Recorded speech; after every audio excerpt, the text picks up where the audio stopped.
Terlalu lama Norwegia berada di luar panggung Piala Dunia, seakan hanya lewat sebagai nama yang pernah muncul di masa lalu. Terakhir kali mereka tampil adalah pada 1998, sebuah jarak yang cukup panjang hingga membuat kehadiran itu terasa seperti bagian dari buku lama. Sejak saat itu, perjalanan mereka lebih banyak berlangsung di balik layar, tanpa banyak perhatian, hanya proses yang berjalan perlahan. Kini mereka kembali dengan wajah-wajah baru yang membawa energi berbeda. Tidak ada klaim besar atau ambisi yang dideklarasikan keras-keras. Hanya tim yang ingin bermain setenang biasanya mengikuti alur turnamen dengan cara yang sederhana. Generasi ini datang dengan langkah yang wajar. Bagaimana perjalanan mereka sampai ke Piala Dunia 2026?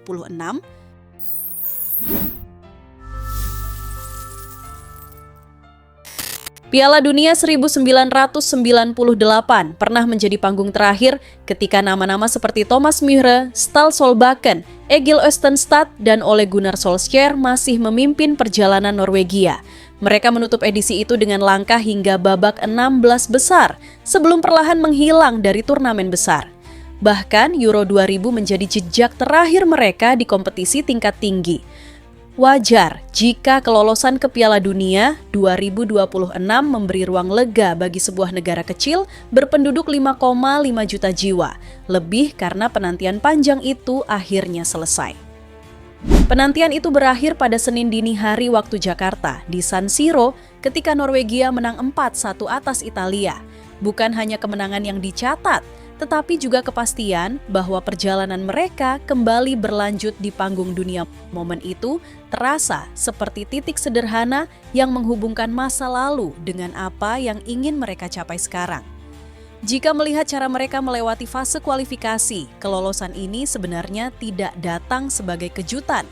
Mereka menyelesaikan 8 pertandingan dengan kemenangan, tanpa imbang atau kalah.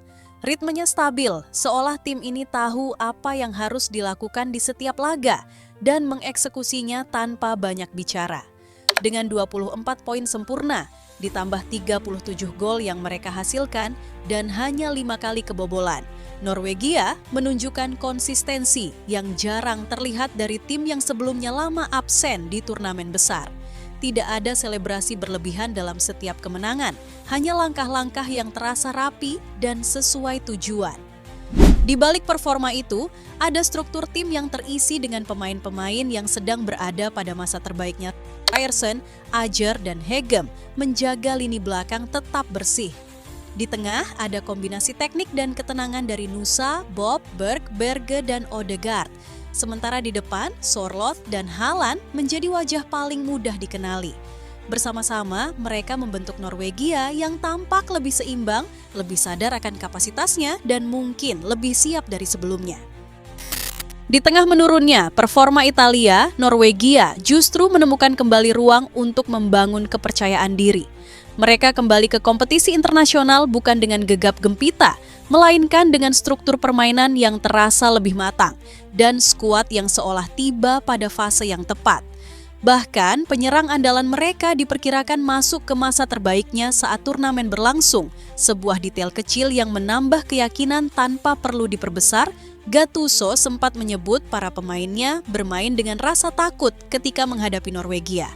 Komentar itu terdengar sederhana, tetapi cukup menggambarkan bagaimana suasana pertandingan berjalan. Norwegia tampil tenang, Italia justru tidak menemukan ritme yang mereka cari. Setelah 28 tahun, Norwegia akhirnya kembali ke panggung besar. Bukan sekadar hadir, tetapi hadir untuk bersaing.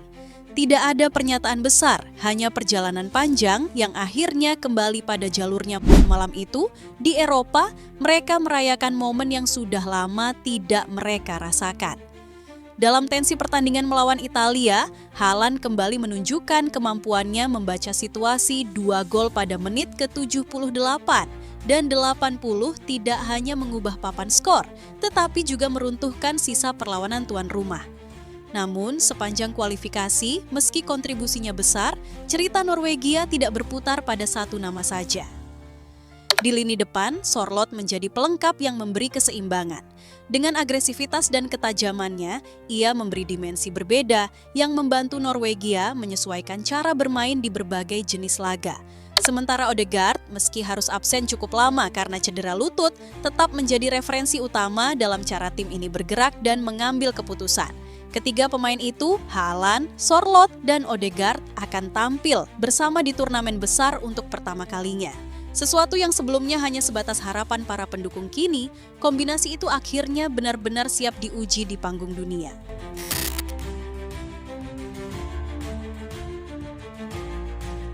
Salah satu alasan terbesar di balik kelolosan Norwegia adalah efisiensi lini depan mereka. 37 gol dalam 8 pertandingan memberikan gambaran jelas. Mereka memanfaatkan setiap peluang dengan cukup baik. Tidak selalu spektakuler, tetapi efektif. Di sisi kiri, Antonio Nusa memberi warna lain. Bermain untuk RB Leipzig, ia terbiasa mengisi ruang dengan tenang, lalu mengirim umpan atau masuk ke kotak penalti saat diperlukan. 2 gol yang ia cetak di kualifikasi datang pada momen penting, dua-duanya ke gawang Italia, membantu Norwegia menyelesaikan pertandingan berat dengan hasil yang meyakinkan. Telo Asgard, gelandang yang kini bermain untuk Rangers, mungkin bukan pilihan utama. Kehadirannya lebih sering dari bangku cadangan. Namun dari 4 penampilan, ia mampu memberi kontribusi signifikan. 5 gol bukan angka yang biasa untuk seorang gelandang yang menit bermainnya terbatas. Gol pertamanya datang ketika Norwegia menang 5-0 atas Moldova pada laga pembuka, ditambah 1 assist dalam pertandingan yang sama. 4 gol berikutnya ia cetak dalam pertemuan kedua melawan Moldova, meski ia baru masuk pada menit ke-64. Quadrik itu menggambarkan kemampuan memanfaatkan momentum, bukan sekadar statistik. Sorloth memulai kualifikasi dengan gol ke gawang Moldova dan melanjutkannya saat menghadapi Israel dan Italia. Setelah sempat melewati 3 pertandingan tanpa gol, ia kembali produktif dengan 2 gol ke gawang Estonia. Perjalanannya tidak selalu mulus, tetapi kontribusinya tetap terasa pada jalur panjang kualifikasi. Haaland menjadi figur paling menonjol dengan 16 gol. Ia mencetak gol di setiap pertandingan grup I, sesuatu yang tidak dilakukan penyerang lain di zona Eropa pada periode tersebut. Ketajamannya konsisten, tidak meledak-ledak, tetapi berjalan seperti rutinitas yang sudah ia kenal baik. Rinciannya sederhana namun mencerminkan stabilitas. 1 gol di 4 laga awal melawan Moldova, Israel, Italia, dan Estonia.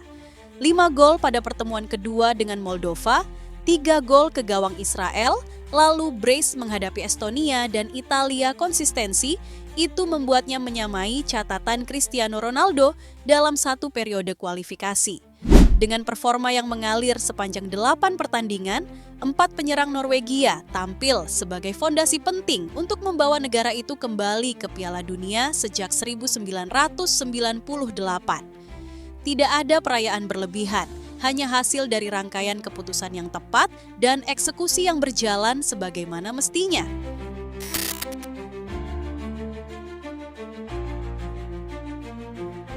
Dengan catatan kualifikasi yang begitu rapi, Norwegia tiba di Piala Dunia 2026 dengan profil yang menarik. Mereka bukan favorit utama, tetapi juga bukan tim yang datang tanpa arah performa sepanjang kualifikasi, termasuk 2 kemenangan atas Italia membuat banyak orang mulai melihat Norwegia sebagai tim yang bisa memberi kejutan tanpa perlu mengumumkan diri sebagai penantang. Selama ini, langkah terbaik mereka di Piala Dunia hanya sampai babak 16 besar. Catatan yang terasa seperti batas yang belum pernah benar-benar dicoba untuk dilewati. Kini, dengan komposisi pemain yang lebih matang dan pengalaman yang lebih merata, batas itu tampak tidak lagi setegas dulu. Ada kemungkinan untuk melangkah lebih jauh, meskipun mereka sendiri mungkin tidak terlalu sibuk memikirkannya. Skuad yang mereka bawa bukan sekadar kumpulan nama, tetapi kelompok yang memahami peran masing-masing. Talenta yang tersebar di berbagai lini memberi Norwegia fleksibilitas untuk menyesuaikan diri dengan berbagai jenis lawan. Bukan tentang dominasi, melainkan tentang menjaga ritme dan ketenangan, seperti yang mereka tunjukkan di fase kualifikasi. Jika ada yang berubah dari Norwegia hari ini, mungkin itu adalah cara mereka memandang perjalanan ini. Tidak ada ambisi besar yang diumbar, tetapi ada rasa percaya diri yang muncul dari apa yang sudah mereka jalani. Mereka datang bukan hanya sebagai peserta, melainkan sebagai tim yang siap melihat sejauh apa permainan mereka bisa dibawa dalam suasana turnamen yang sesungguhnya.